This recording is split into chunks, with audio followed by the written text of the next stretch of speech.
Shalom Aleihim. Bapak Yahweh memberkati saudara sekalian. Senang sekali pagi ini saya bisa berjumpa dengan saudara sekalian. Dan saudara-saudara yang biasanya mengikuti streaming, hari ini bisa datang kembali ya. Saya sangat senang sekali saudara bisa bersama-sama berkumpul untuk memuliakan Tuhan. Pada pagi ini, saudara-saudara, saya akan menyampaikan satu materi kelanjutan dari minggu yang lalu. Dan kali ini saya akan kasih tema yaitu pemulihan dunia. Pemulihan dunia itu di dalam bahasa Ibrani adalah tikkun olam. Ya, Bapak Ibu. Tikkun olam. Kita akan baca terlebih dahulu ayat firman Tuhan dari kitab Bereshit atau Kejadian, pasal yang pertama, kita akan baca ayat 3 sampai ayat yang ke-6. Kalau saudara yang membawa kitab suci bisa dibuka, kalau tidak ya saudara dengarkan saja. Saya akan sampaikan pelan-pelan dan saya berharap saudara bisa menangkap kebenaran di dalamnya. Bereshit atau Kejadian 1 ayat 3 sampai 6, demikianlah bunyinya. Lalu Elohim berfirman, biarlah ada terang, maka terang pun ada. Dan Elohim melihat bahwa terang itu baik. Dan Elohim memisahkan antara terang dengan gelap. Dan untuk terang Elohim menyebutnya siang, dan untuk gelap dia menyebutnya malam. Dan jadilah petang, dan jadilah pagi.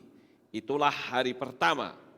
Lalu Elohim berfirman, biarlah ada cakrawala di tengah-tengah air itu, dan biarlah ada air yang memisahkan antara air dengan air.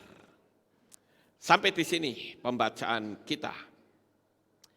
Saya akan lanjut apa yang sudah saya sampaikan pada minggu yang lalu, bahwa setelah terjadi tohu wabohu atau kekacauan, keadaan bumi yang tanpa bentuk, gelap gulita, maka apa yang dilakukan oleh Bapa Yahweh?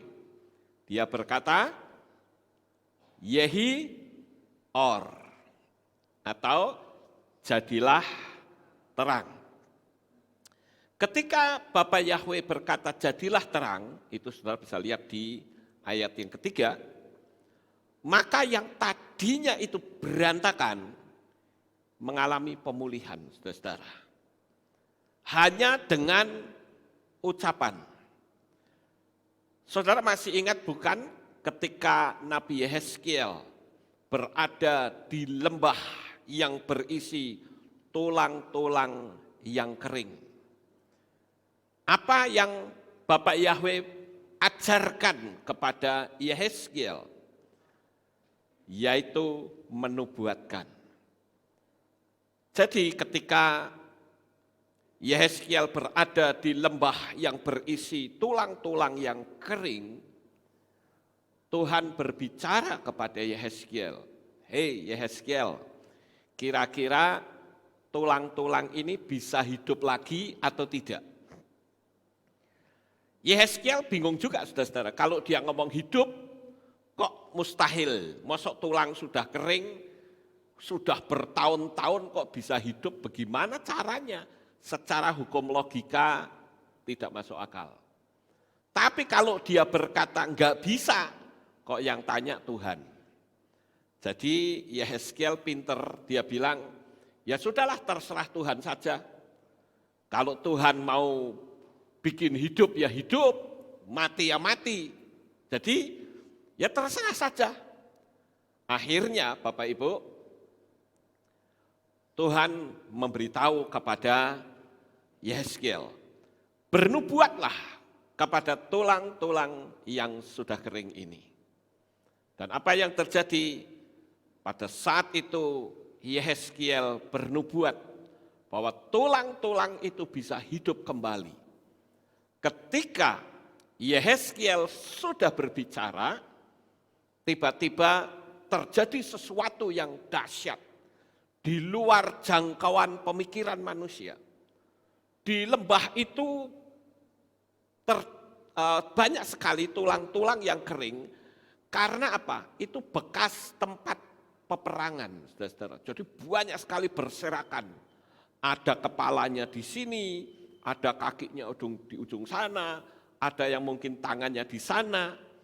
Tetapi ketika Yehezkiel berkata, hidup kembali, maka tulang-tulang itu bisa nyambung, saudara-saudara. Yang kepala nyambung ke tangan, ke tubuh secara otomatis. Itulah kuasa atas ucapan. Minggu yang lalu saya sudah katakan kepada saudara sekalian, apa yang sedang terjadi di dalam kehidupan kita. Apakah kita saat ini sedang berada dalam sesuatu yang tanpa bentuk, sesuatu yang berantakan. Kalau kita mengacu kepada ayat firman Tuhan ini, maka yang harus kita lakukan adalah berbicara, bernubuat, saudara-saudara. Dan yang tadinya berantakan, yang tadinya kacau, maka Tuhan melakukan pemulihan secara otomatis, yaitu restorasi.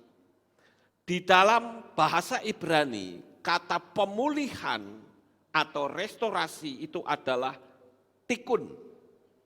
Ya, tikun itu artinya pemulihan. Apa yang saat ini sedang tidak beres, sedang kacau, itu dipulihkan. Dan gerakan ini itu mendunia loh, saudara-saudara. Sebelum Yeshua datang untuk yang kedua kalinya, kalau saudara membaca di dalam kitab Maaseh-Shlihim atau kisah para rasul, di sana dikatakan bahwa Hamasyah itu harus tetap tinggal di Syamaim, tinggal di surga, sampai terjadi pemulihan segala sesuatu. Nah, kita ini sedang ada dalam pemulihan, saudara-saudara. Semua yang enggak benar dikembalikan. Baik nama Bapa yang sudah hilang dikembalikan. Perayaan-perayaan hari raya yang salah dikembalikan. Semua yang tidak beres dikembalikan, dipulihkan. Di dalam teks di Kisah Para Rasul di sana dikatakan tikunim. Tikunim itu artinya pemulihan, tapi dalam bentuk yang jamak. Karena ada kata im di dalam bahasa Ibrani, im itu adalah jamak. Nah sekarang yang jadi masalah ketika mau dipulihkan mau atau tidak. Itu yang jadi problem, saudara-saudara. Ada yang tetap bertahan dengan segala argumentasinya, tetapi ada yang menyerah. Tuhan, aku mau ikuti apa yang Engkau mau. Sama seperti kehilat kita. Kita ikuti apa yang Tuhan mau. Dulu kehidupan kehilat kita juga tidak lebih dari orang-orang pada umumnya, saudara-saudara. Perayaan-perayaannya salah, manggil nama Bapa juga salah. Tapi kita mau ikuti, karena ini masa pemulihan. Saya yakin Tuhan tidak peduli orang mau ikuti atau tidak. Apa yang sudah dinubuatkan di akhir zaman ini sedang dalam penggenapan. Dia tidak peduli apakah saudara itu mau mengikuti atau tidak, bagi Tuhan enggak masalah. Toh juga ada yang mau. Ya. Dan Tuhan sekali lagi tidak pro kepada mayoritas. Tapi Tuhan mau atau pro kepada yang mengikuti firman Tuhan. Nah, itu yang disebut dengan pemulihan. Dan yang saya katakan di sini adalah pemulihan segala sesuatu dan pemulihan dunia. Nah, sekarang kita akan coba untuk melihat lebih dalam dari apa yang saya sampaikan di pagi ini, saudara-saudara. Yang pertama adalah ketika suasana, ini kok nggak bisa ya? Coba udah diganti saja deh dari situ. Yang kedua, slide-nya. Nah, saudara-saudara. Yang pertama adalah ketika semuanya kacau, maka Bapa Yahweh berkata, Yehi Or, jadilah terang. Nah sekarang yang jadi pertanyaan, sedikit mengulang dari minggu yang lalu. Apa yang saat ini saudara sedang alami? Kekacauan di bidang apa yang saudara sedang alami saat ini? Apakah saudara sedang mengalami kekacauan dalam bidang perekonomian? Apakah saudara sedang mengalami kekacauan di dalam kehidupan rumah tanggamu? Apakah saudara sedang mengalami kekacauan dalam studimu? Enggak peduli, saudara-saudara.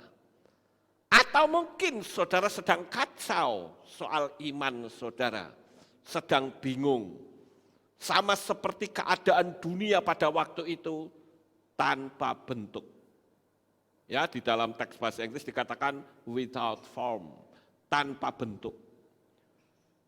Itu sebabnya kenapa saya katakan pada minggu yang lalu, kenapa sih kok dunia bisa tanpa bentuk? Bukankah Tuhan itu adalah Tuhan yang sempurna? Kalau membuat sesuatu itu pasti sempurna. Tetapi kalau sampai yang terjadi adalah berantakan, berarti ada pihak lain yang ikut campur di dalamnya. Jadi hari ini mungkin saudara dulu pernah bercita-cita, aku percaya hidupku sukses. Aku percaya hidupku diberkati dan makmur. Aku percaya menjadi orang yang pandai, tapi semua seolah-olah kandas, Bapak Ibu. Nah, kekandasan ini kita perlu ikuti polanya Bapak Yahweh. Keadaan yang serba kacau harus kita berani bicara. Katakan jadilah terang. Jadi sekali lagi, ketika saudara berani berbicara, sekalipun saudara berada dalam sesuatu yang saya sebut kemustahilan, yang penting Tuhan kasih tahu, bicara saja. Saudara mau lakukan di rumah masing-masing nanti, apapun yang kacau.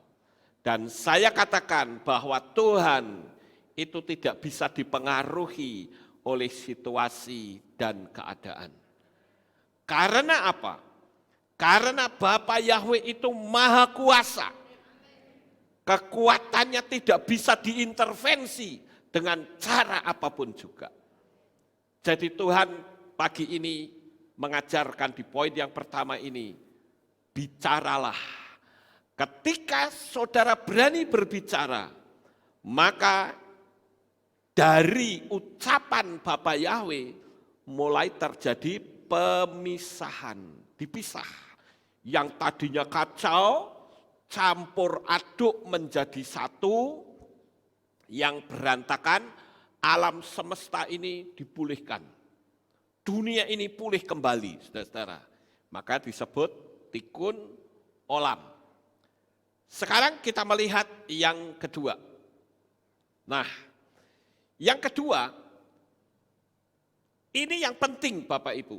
Pemulihan yang hendak Tuhan berikan kepada kita adalah setelah kita berbicara, maka yang terjadi pemulihan yaitu atmosfer roh mengalami pemulihan. Bapak Ibu yang terkasih, orang-orang Yahudi itu paham sekali akan apa arti dari tikun olam. Yaitu pemulihan alam semesta. Jadi sejak saudara mengucapkan kata terang, bukan bicara masalahnya saja, tetapi juga kita harus mulai berhati-hati dalam kita berbicara. Artinya begini Bapak Ibu, kita kan sudah berani ngomong sama masalah yang ada, bukan? Seperti Yesua juga mengajarkan, berbicaralah kepada gunung ini tercampaklah. Jadi kita mesti ngomong sama gunungnya. Gunung itu bicara masalah yang saudara hadapi. Saudara ngomong dong sama masalah saudara. Jangan saudara berdiam diri. Saudara bicara, hei masalah, kamu pergi tinggalkan hidup saya. Ketika kita berani berbicara terhadap masalah, problem, apakah itu masalah keuangan, apakah itu masalah studi saudara, pokoknya yang penting saudara berani bicara. Nah, dari situlah saudara-saudara terjadinya pemisahan dan atmosfer roh itu mulai ada pembenahan. Yang tadinya tukang ngomel, sekarang berhenti. Karena kuasa ucapan kita bisa menjadi baik, bisa menjadi rusak. Yang tadinya gampang khawatir, harus tidak boleh lagi khawatir. Karena kita yakin bahwa Bapak Yahweh itu maha kuasa kok. Ya Bapak Ibu, setelah saya mengerti akan kemahakuasaan Bapa Yahweh, saya hanya mempercayai pribadi Yahweh. Di luar itu tidak. Jangan kita bermain-main api, Bapak Ibu. Kedatangan Tuhan itu sudah semakin dekat. Kalau kita bermain-main masalah iman kita bisa binasa. Waktu Yesua datang untuk yang kedua kali, bisa-bisa kita ketinggalan. Jadi mulai sekarang kita benahi, baik ucapan kita, gaya berpikir kita, karena atmosfernya mulai dibenahi oleh Tuhan. Ketika kita ngomong, jadilah terang. Saudara juga bisa berkata, hei masalahku, saudara sebut masalahnya, pergi kamu, tinggalkan kehidupan keluarga saya, tinggalkan kehidupan pribadi saya. Itu sama saja saudara berkata, jadilah terang. Sekarang pertanyaannya, sampai di sini apakah saudara bisa menangkap? Bisa ya, oke. Jadi kita mulai membenahi atmosfer roh kita. Tidak boleh lagi kita ragu akan kuasanya Bapa Yahweh. Tidak boleh lagi kita khawatir. Karena kalau dipikir, kalau kita khawatir terus kita mau apa? Iya toh Bapak Ibu? Saya pernah berdialog dengan seseorang. Ketika dia berdialog, dia menunjukkan sesuatu di mana hidupnya itu diwarnai dengan kekhawatiran yang sangat tinggi.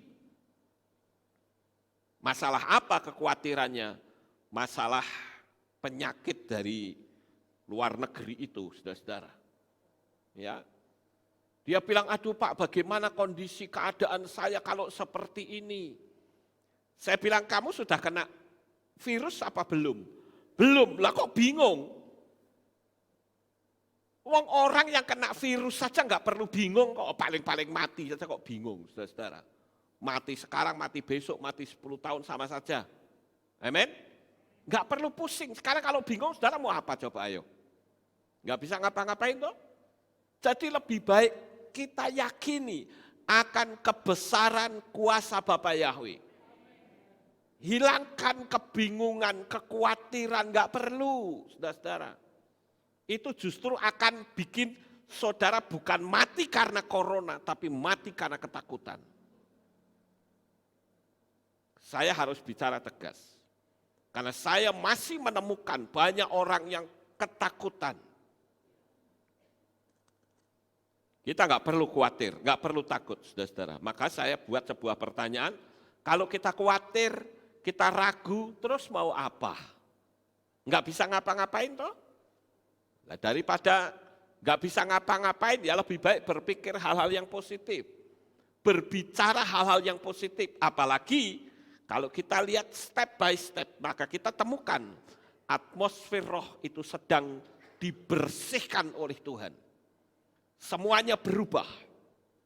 Cara kita berbicara yang biasanya tukang marah, tukang ngamuk, tukang ngumpat. Kalau sekarang ada nggak yang suka marah-marah?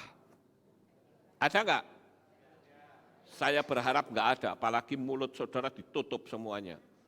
Ya, nggak bisa marah lagi. Ayo kita lanjut yang ketiga. Di sini saya tulis, terang atau itu bukan cuma berwujud cahaya, tetapi juga kemuliaan itu mulai muncul, saudara-saudara. Atmosfer rumah saudara mulai bersih. Saudara tinggal di rumah itu bisa nyaman. Kemudian apa? Muncul kekudusan, muncul kebaikan, kesembuhan, sukacita, dan semua yang berlawanan dengan khosyek atau kegelapan itu mulai muncul. Nah ini, jadi ketika itu kita timbul pengharapan Bapak Ibu. Karena kita tahu bahwa ketika Tuhan berkata, Yehi or, terjadilah terang. Begitu terang itu muncul, itu suasana sudah berbeda, saudara-saudara. Karena secara otomatis kegelapan itu tersingkir dengan munculnya terang. Sama seperti misalnya kehilat kita ini, malam hari mati semua lampunya kan gelap.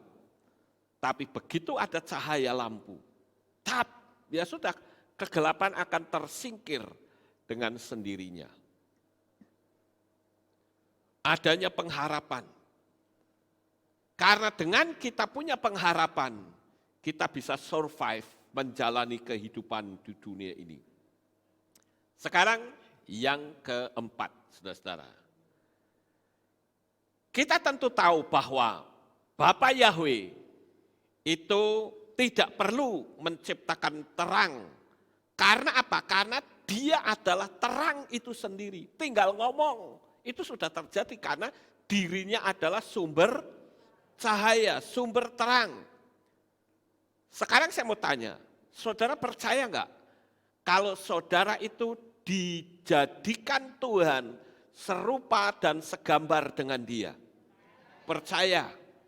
Berarti kalau begitu di dalam diri saudara itu ada terang. Makanya ada istilah orang luar sana itu aura, saudara-saudara. Saudara bisa lihat materi saya tentang aura. Kenapa saya pakai talit?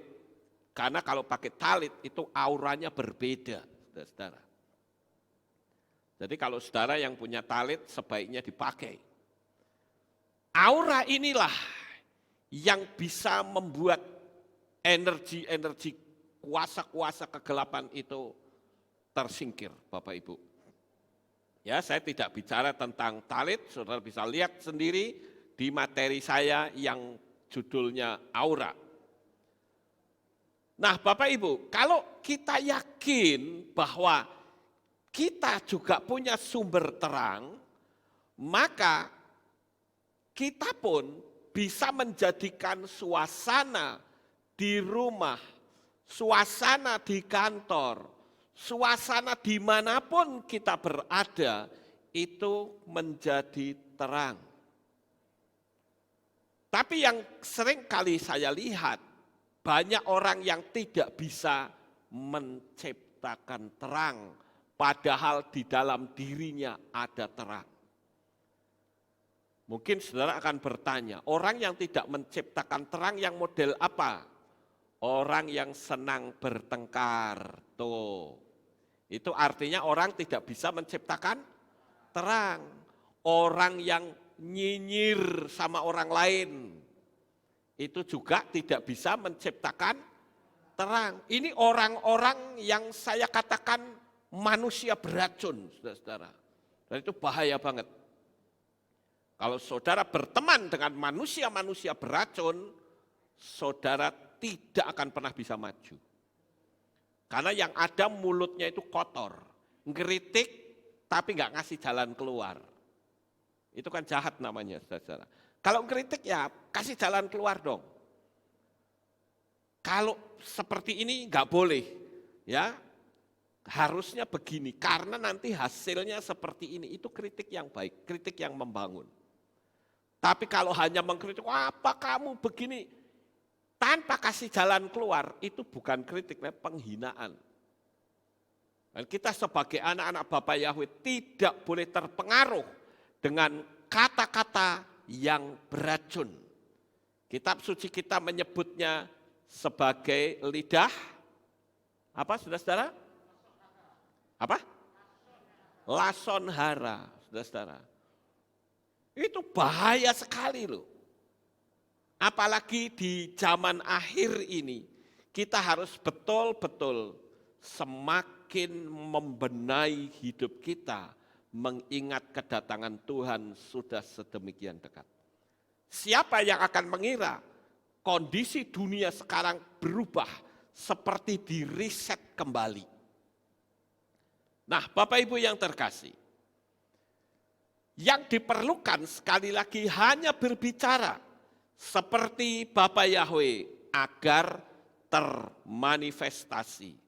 Di tengah-tengah tohu wawohu, di tengah-tengah berantakan tanpa bentuk dan kosyek atau gelap gulita dan tehom, ya, gelap gulita menutupi samudera raya, muncullah terang. Dan disitulah mulai terjadi pemisahan. Di poin ini saya akan berhenti sejenak, saudara-saudara. Ketika kita sudah berada di dalam terang, seringkali Tuhan izinkan pemisahan itu terjadi. Di YouTube sekarang sedang viral, orang-orang dari kepercayaan lain berpindah agama. Wah, itu mulai rame, saudara-saudara. Sama seperti beberapa waktu yang lalu pernah ada orang yang cerita sama saya begini, Pak, sekarang kok saya di kampung tidak pernah diundang kalau ada acara ini karena saya sudah percaya kepada Yeshua. Ya saya katakan ya baguslah, karena itu pemisahan Bapak Ibu. Malahan enggak capek, betul enggak saudara-saudara? Yang penting kan bukan kita yang memusuhi, mereka yang memusuhi. Paham saudara-saudara? Jangan kita nangis, ntelongso, gara-gara saya percaya kepada Bapak Yahweh, kok saya dikucilkan, oh buat saya enggak pusing kok. Ayah dikucilkan manusia saja tuh, kecil saudara-saudara. Kecuali kalau kita dikucilkan Tuhan, wah sampai nangis darah, Anda tidak bisa berbuat apa-apa. Ya, buktinya saya dikucilkan, pelayanan ditutup di mana-mana supaya mulut saya tidak memberitakan nama Bapak Yahweh. Apakah Tuhan itu diam? Enggak, Tuhan buka sampai jebol ke mancanegara. Kenapa? Karena tidak ada yang bisa menutup apa yang Tuhan sudah membuka. Jadi kalau hari ini saya katakan, Bapak Yahweh mau memberkati saudara, orang berusaha menghambat seperti apapun, tidak akan pernah bisa, saudara-saudara. Malah yang terjadi orangnya itu sendiri akan berbahaya, karena tangan Tuhan akan teracung pada orang itu. Yang terpenting kita pegang teguh saja kepada kebenaran. Karena kebenaran itulah yang akan membela kita. Kita nggak perlu pusing, marah-marah, nggak perlu, saudara-saudara. Jadi di sini kalau saudara sampai dipisahkan, dikucilkan, ya saudara ikut grup, saya dengar ada di antara kita yang ikut grup di salah satu grup kepercayaan lain, saudara dikeluarkan, nggak apa-apa. Itu pemisahan yang Tuhan sedang lakukan dalam hidup saudara. Karena dia ingin membersihkan saudara. Ya, jadi apapun yang memang berasal dari kegelapan, akan dipisah. Jadi jangan malah saudara sedih atau marah.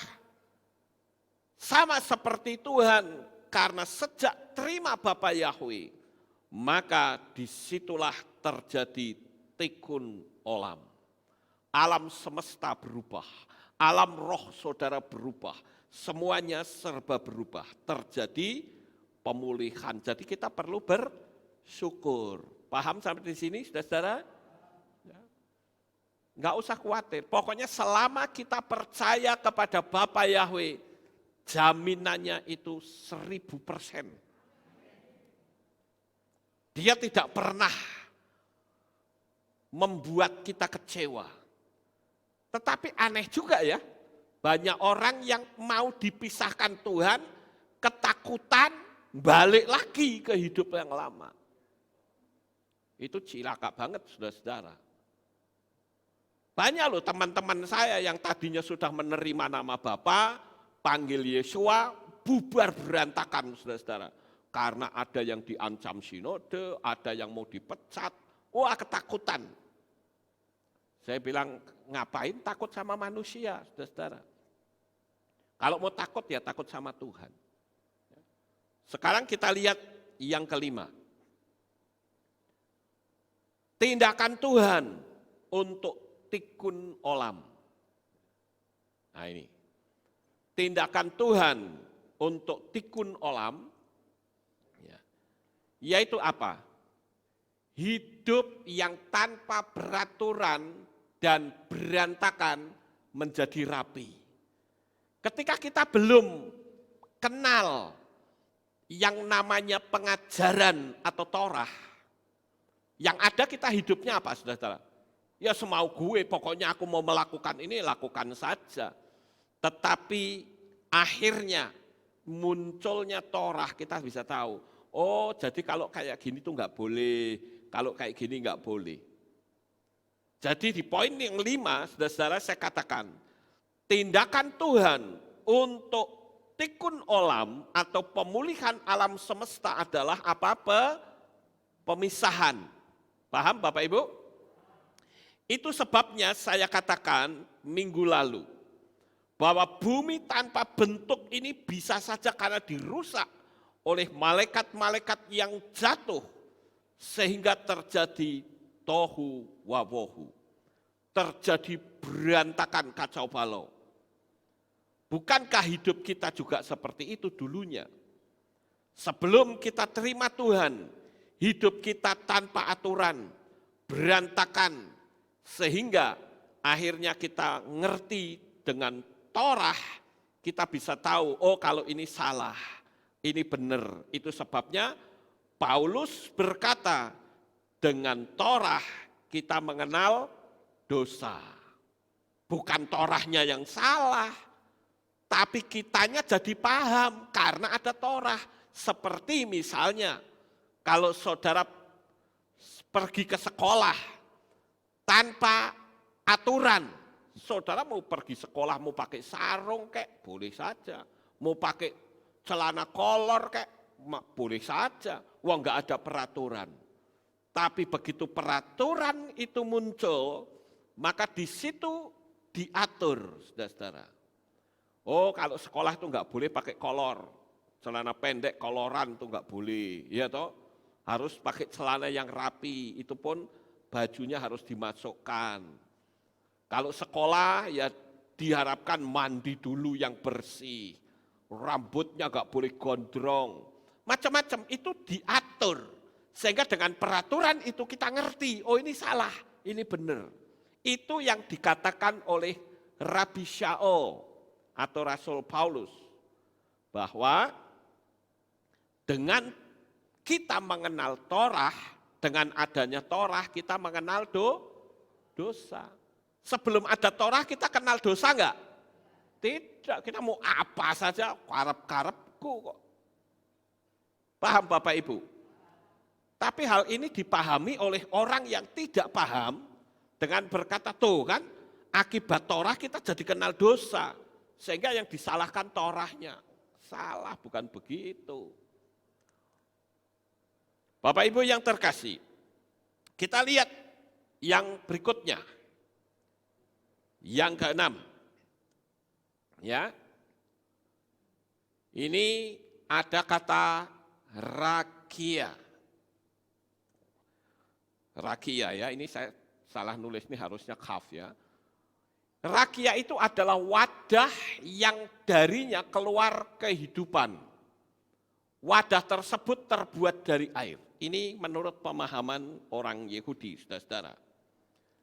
Jadi hari kedua Bapak Yahweh itu memisahkan air yang di langit, sehingga ada air yang di langit dan di bumi.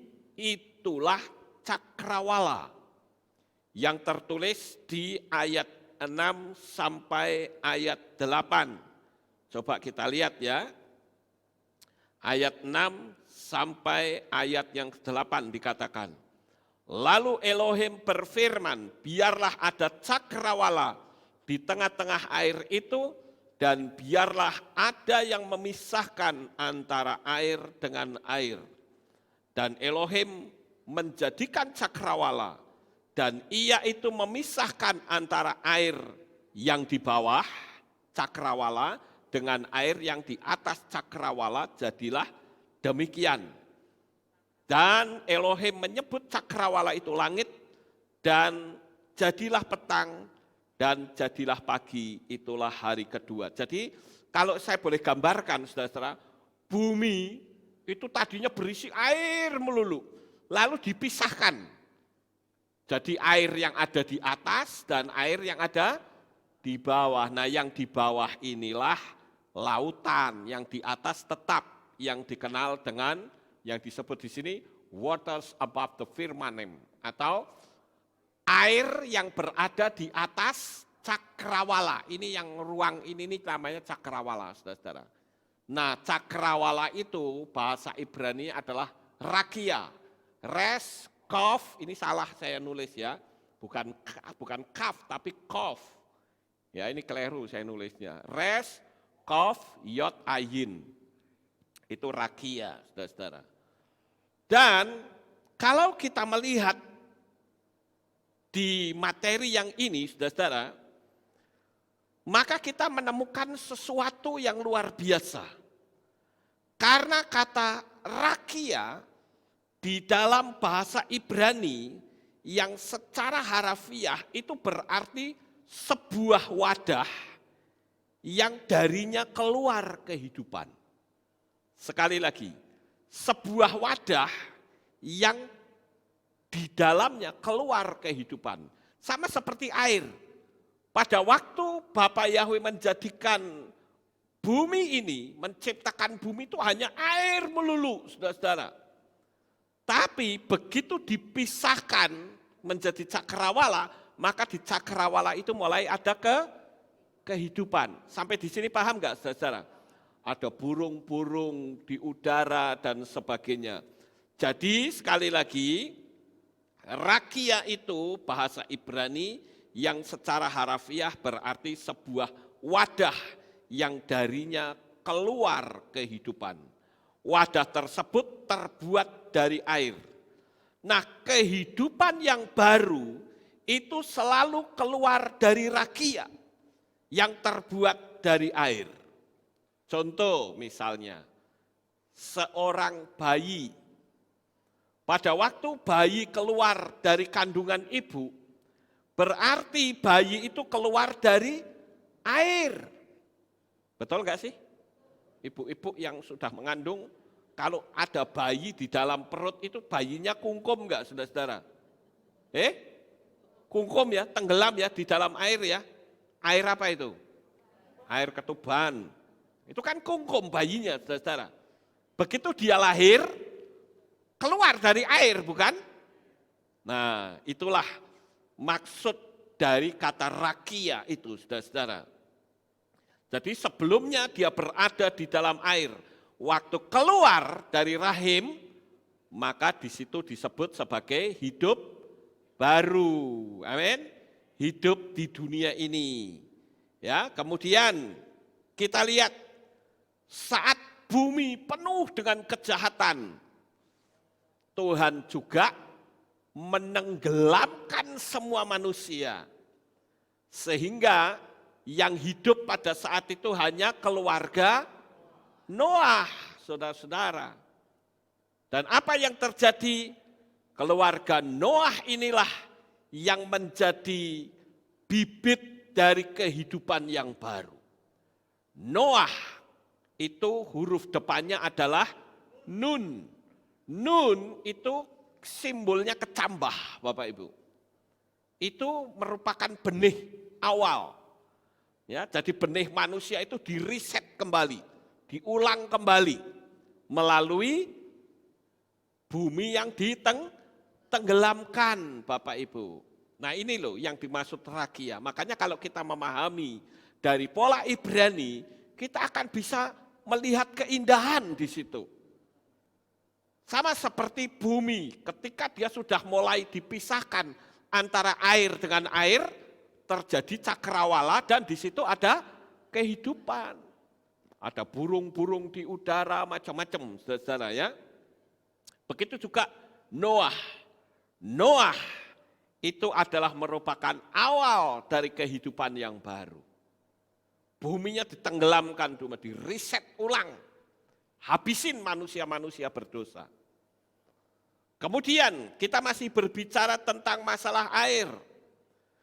Kehidupan baru bangsa Israel ketika dia keluar dari perbudakan di Mesir, dia keluar dari air juga. Betul nggak Bapak Ibu?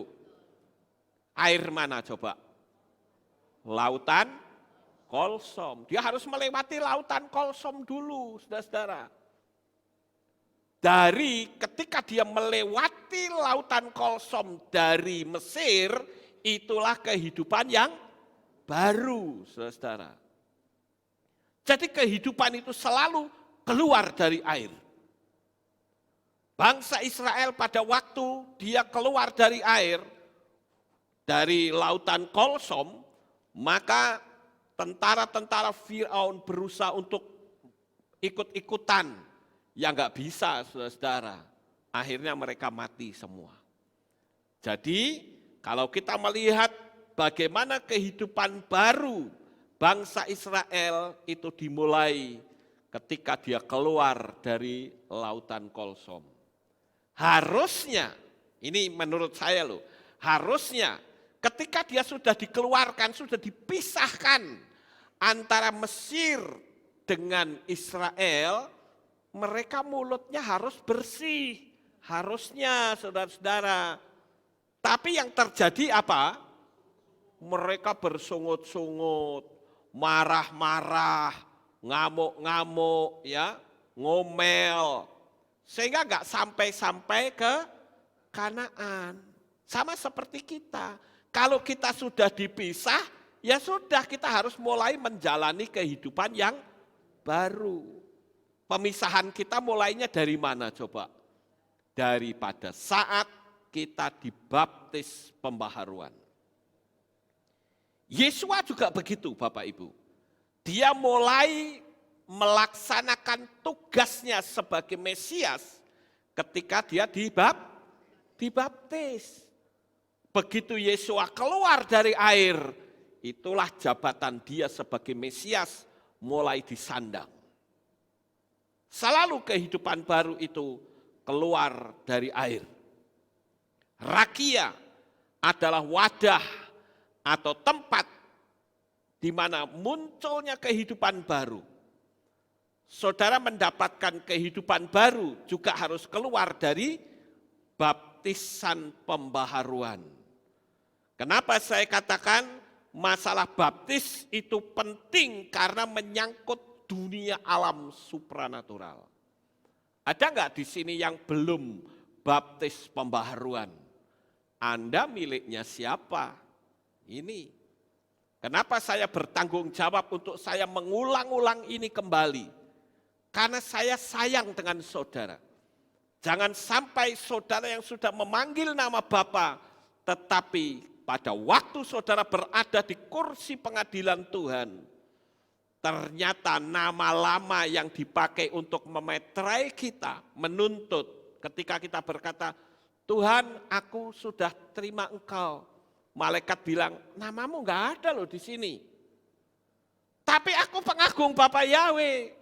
Yang punya nama, waktu di meterai, dia bilang, you milik saya. Jadi jangan macam-macam. Kenapa? Karena waktu engkau di meterai, nama siapa yang disebut? Namaku, bukan nama pencipta. Paham, saudara-saudara? Kenapa saya katakan kita wajib untuk masuk dalam baptisan pembaharuan? Kenapa? Kita keluar dari air. Ini saja kan termasuk banyak dipelesetkan, karena ini langkah awal dari hidup baru. Baptisannya bisa macam-macam, ada yang baptis pakai percik, ya toh? Padahal kata baptis itu sendiri kan dari bahasa Yunani. Baptizo artinya dicelup, ditenggelamkan, saudara-saudara. Nah kalau dipercik itu bukan tenggelam, itu bahasa Yunaninya rantizo. Ada lagi yang namanya proskusis, diguyur pakai air. Sama-sama air, tapi yang disebut baptis itu ditenggelamkan, blebeke, saudara-saudara. Ya. Jadi di situ kita melihat bagaimana jenis-jenis baptisan itu merupakan pola oknum lain yang berusaha untuk mempelesetkan supaya tidak tepat. Pada waktu saya masih ada dalam dunia kegelapan, ada sebuah cerita begini, saudara-saudara. Ada 2 orang murid yang sama-sama hebat ya dalam dunia persilatan. Sekarang saatnya 2 orang murid ini itu harus membasuh tubuh mereka supaya kebal ke sebuah sumur, saudara-saudara. Artinya ambil sumur dan masing-masing harus dilumuri dengan air sakti itu. Sehingga ketika nanti ditusuk, orang itu enggak mati karena kebal. Tapi ada 1 orang ini, salah satu di antara mereka itu yang licik, saudara.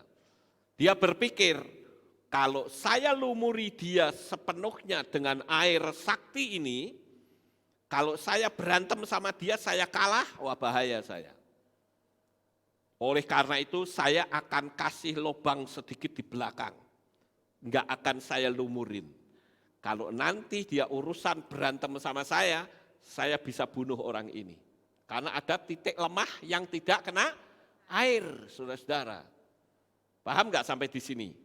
Sehingga dilumurilah, saling melumuri. Orangnya itu tulus, dilumuri sepenuhnya. Tapi yang ini enggak, dilobangin sedikit. Jadi ketika sekali waktu berantem, main tusuk-tusukan, silakan tusuk tubuh saya yang mana, ayo, silakan. Ya enggak mempan, saudara-saudara. Tapi begitu dia bilang, ayo sekarang gantian saya, ngadep ke sana. Ini ada titik lemahnya, tusuk bagian yang lemah, maka mati, saudara. Itu dunia alam supranatural loh. Saya tidak bicara doktrin. Tapi saya berbicara ini dunia alam supranatural, dunia yang tidak kelihatan mata. Jadi kita mesti tahu itu Bapak Ibu. Ketika nama Bapa itu disebut, mungkin saudara masih ingat ya dulu waktu saya bikin baptisan pembaharuan secara massal, ada 3 orang tak suruh maju bukan? Saya bilang coba buka presentasinya, begitu dibuka, saya kasih password, saudara. Mereka tanya, Pi ini passwordnya apa? Saya bilang passwordnya namaku. Dia ketik namaku, di enter, nggak bisa masuk, saudara. Mungkin N-nya kurang gede atau yang kecil, dia ada yang pakai N gede, ada yang pakai N kecil. Tetap nggak bisa masuk, ada namaku tanpa spasi, tetap nggak bisa masuk. Dia bingung loh, kok nggak bisa masuk? Saya jawab gampang, you tahu nggak nama saya siapa? Tahu, ya ketik nama saya, Lukas Sutrisno, pasti masuk. Itu sebuah analogi, saudara-saudara. Ketika Yesus berkata, baptislah mereka dalam nama Bapa. bapaknya siapa? Ada Pak Tony, Pak Yanto, Pak Joko, Pak Rohadi, Pak siapa lagi? Banyak bapak di dunia ini. Tapi yang bisa menyelamatkan adalah dalam nama Bapa Yahweh. Itu sebabnya saya katakan kita harus hati-hati masalah ini.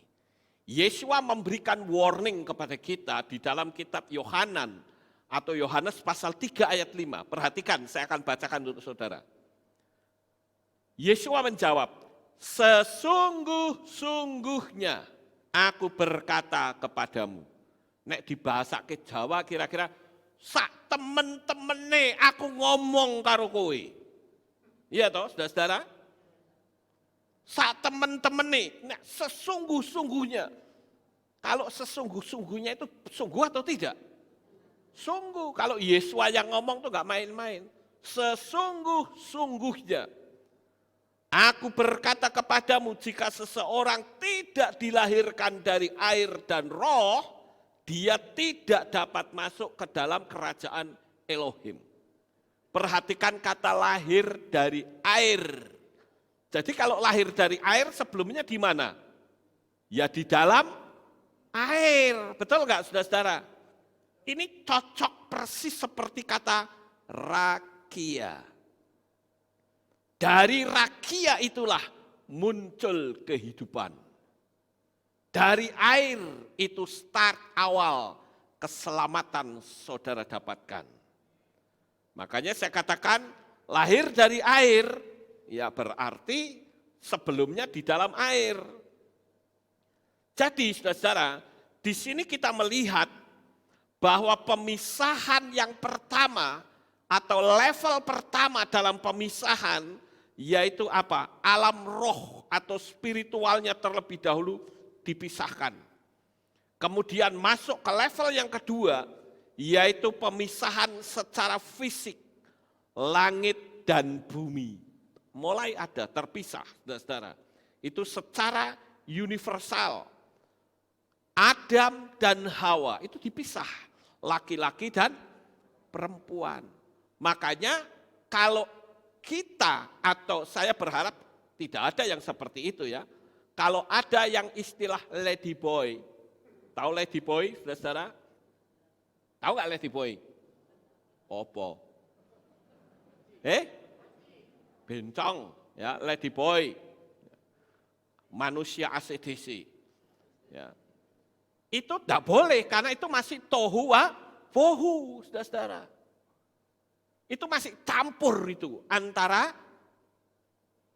laki-laki dan perempuan. Tubuhnya laki, tapi kalau jalan, itu masih campur, itu harus dipisah, saudara-saudara. Amen. Ya. Jadi saya katakan kita sebagai anak-anak Bapa Yahweh, kita mesti berhati-hati.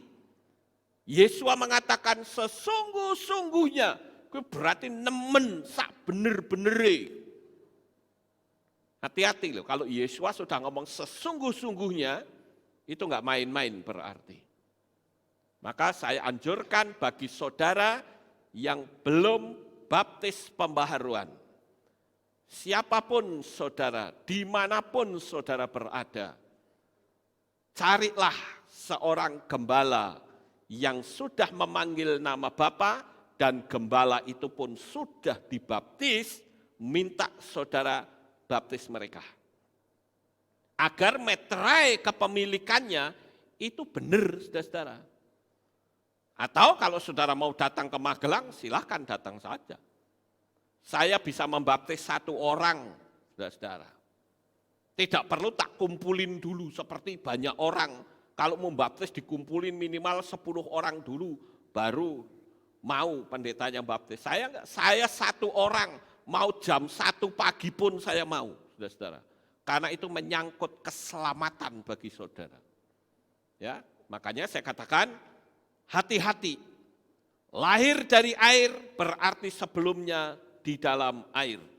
Sekarang kita lanjut yang berikutnya. Pemisahan adalah merupakan tuntutan Tuhan sejak awal penciptaan. Saudara tahu enggak, kata dipisahkan itu di dalam bahasa Ibrani itu artinya adalah diambil dari kata kados. Kados itu artinya dipisahkan, saudara-saudara. Ya, ini saya tulis Sabat kados. Hari-hari dijadikan oleh Tuhan. Saudara kan lihat kan dalam penciptaan, hari pertama, hari kedua, hari ketiga, setelah hari keenam, hari ketujuhnya dipisah. Sabat, saudara-saudara. Sabat itu satu-satunya hari yang dipisah. Sabat itu adalah hari di mana Bapa Yahweh ingin secara mutlak dipuja dan disembah.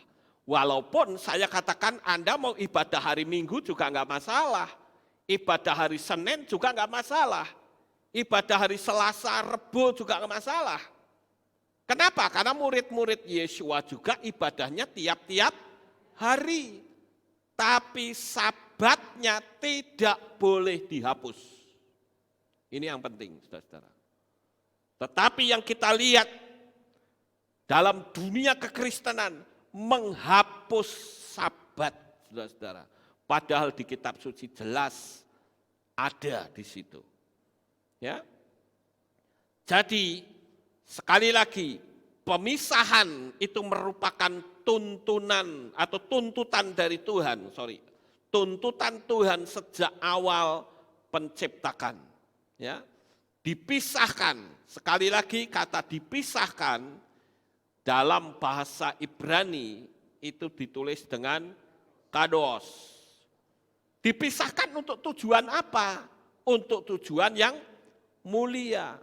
Semua itu, semua hari itu baik, saudara-saudara. Tetapi hanya ada satu hari yang dipisahkan, yaitu hari Sabat. Nah, bagi saudara yang juga belum ibadah Sabat, usahakan untuk bisa ibadah Sabat. Ya, karena mungkin rumahnya jauh, atau mungkin karena tidak bisa ibadah di sini, ya saudara pakai streaming. Kita kan streaming jalan terus, Bapak Ibu. Ya, jadi saudara bisa ikutin Sabat pakai streaming yang rumahnya jauh. Tapi yang rumahnya dekat, ya datanglah saudara-saudara. Pagi ini saya sangat senang sekali saudara-saudara yang biasanya ikut streaming bisa datang kembali. Saya bersyukur. Ya. Kemudian kita lihat yang berikutnya, saudara-saudara. Ya. Tuhan itu tidak ingin kita suam-suam kuku. Gereja yang masih mencampur adukkan pagan, prinsip iman yang masih campur aduk itu namanya tohu wawohu. Kenapa ada orang yang bisa pindah agama? Karena masih campur, saudara-saudara, dengan paganisme. Sehingga banyak orang yang ketika diajak debat nggak bisa menunjukkan eksistensi sesuai dengan pola Ibrani. Makanya kalau saya menyampaikan hal seperti ini, pakai teks bahasa Ibrani bukan mau sok-sokan, bukan. Tapi supaya lebih gampang menerangkannya, saudara-saudara. Jadi suam-suam kuku itu artinya masih tercampur antara terang dan gelap. Inilah tohu wawohu. Masih belum ada pemisahan. Itu sebabnya kenapa Tuhan mau agar kita dingin atau panas sekalian, bukan suam-suam kuku atau apa? Ini hangat-hangat tai ayam. Saudara pernah nggak lihat tai ayam? Ya, saya menyebutnya jangan punya iman tembelek lancung. Tahu tembelek lancung? Kalau ayam yang mencret, saudara, wah itu kan baunya minta ampun, saudara. Nah itu kalau dipegang anget, saudara. Emangnya Pak Lukas pernah pegang? Pernah. Dulu masih kecil, saudara-saudara. Saya pernah dibohongi sama teman saya. Ya, itu bagus yo, yang ditutup pakai itu loh, pakai pakai apa? Pakai penutup gitu. Ini ada barang yang bagus, ayo cepat rebutan. Begitu dibuka, dipencet, buah jebule tai ayam, saudara-saudara, kurang ajar enggak? Begitu sudah orangnya lari, nah indah tak udak, tak lepet ke saudara-saudara. Ya. Nah itu, jangan kita hangat-hangat tai ayam. Jangan kita suam-suam kuku. Kalau saudara melihat di jemaat Laodikia, itu jemaat yang suam-suam kuku. Tuhan katakan, aku memuntahkan kamu. Tuhan ingin kita panas atau dingin sekalian. Jangan nanggung, saudara-saudara. Saya suka berpikir gini, nama Magelang itu, kata magel itu nanggung, saudara-saudara.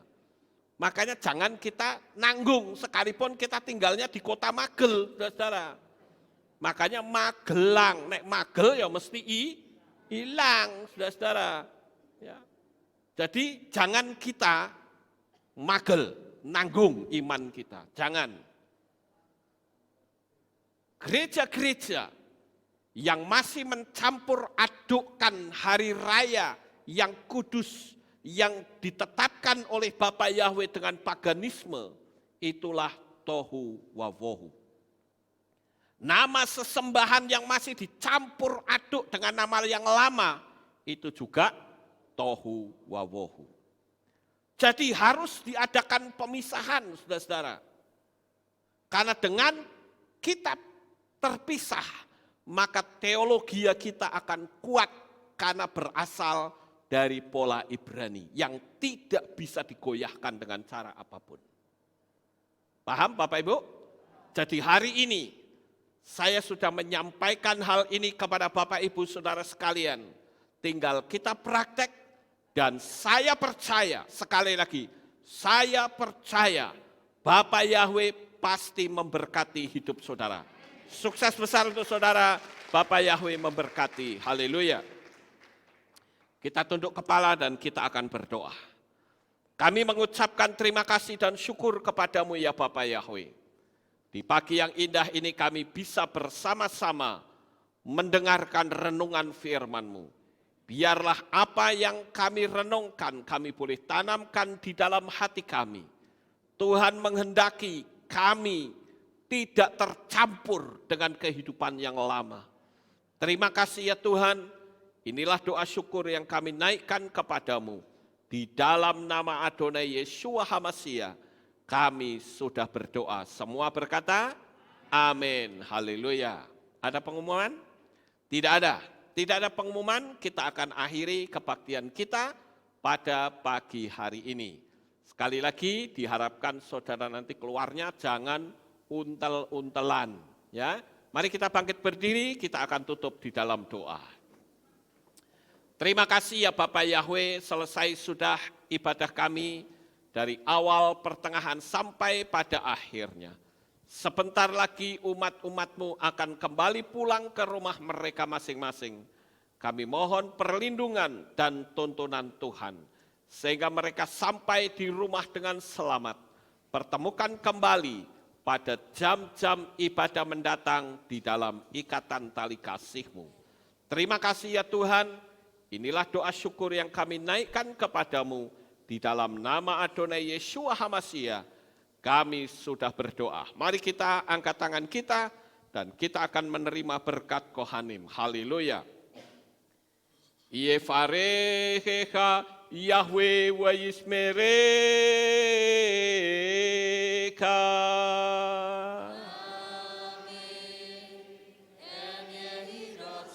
Yair Yahweh panau eleka. Wihuneka.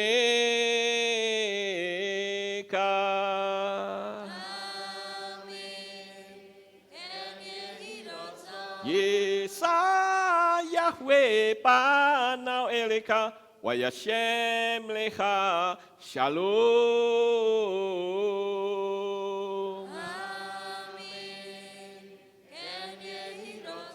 Baruk atapair ufaruk atapasadeh. Engkau akan diberkati di kota dan kau akan diberkati di ladang. Amin. Baruk peripit neka, ufriat matka ufri fahem teka syekar ala peka wa istirat soneka.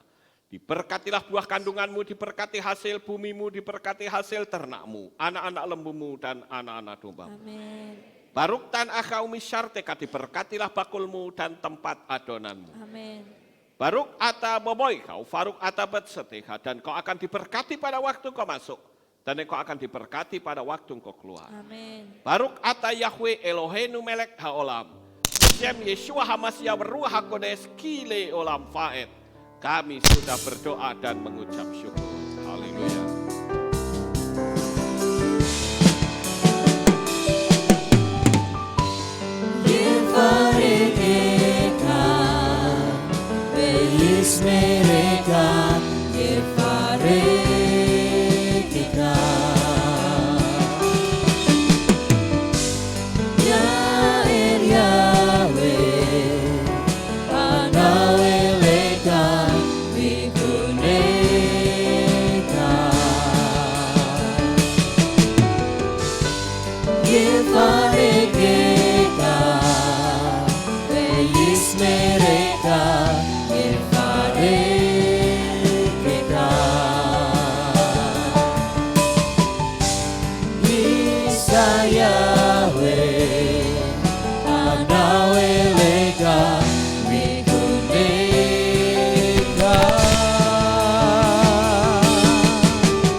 Bapak Yahweh memberkati. Dikala ku berdoa teringat kamu jauh